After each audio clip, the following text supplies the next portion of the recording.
بسم اللہ الرحمن الرحیم، شروع اللہ کے نام سے جو بڑا مہربان نہایت رحم کرنے والا ہے۔ السلام علیکم۔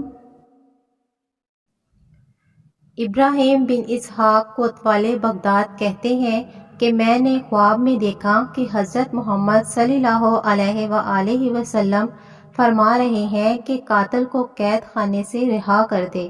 بیدار ہونے پر میں نے معلوم کیا کہ قید خانے میں کیا کوئی قتل کرنے والا ملزم ہے؟ معلوم ہوا تو اس کو میرے سامنے پیش کیا گیا۔ میں نے اس سے احوال بیان کرنے کو کہا۔ اس نے کہا کہ میں اس گروہ سے ہوں جو ہر رات حرام کاری کیا کرتے تھے۔ ایک بڑھیا ہم نے مقرر کر رکھی تھی جو ہیلے بہانے اور دھوکے سے عورتوں کو ہمارے پاس لے آتی تھی۔ ایک روز ایک نہایت خوبصورت حسینہ کو لائیں جس نے نہایت عاجزی سے کہا کہ میری عصمت کو داغدار نہ کرو، میں سیدنی ہوں، میرے نانا حضرت محمد صلی اللہ علیہ وآلہ وسلم اور ماں حضرت فاطمہ الزہرا رضی اللہ تعالی عنہا ہیں، خدا کے واسطے مجھے پناہ دو، اس بڑھیا نے مجھے دھوکہ دیا ہے۔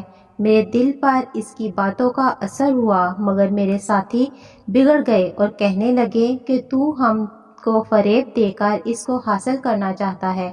میں نے ان کو بہت سمجھایا مگر جب دیکھا کہ وہ اس حسینہ کی عزت آبرو لوٹنے پر تلے ہوئے ہیں تو انہوں نے ان کا مقابلہ کیا۔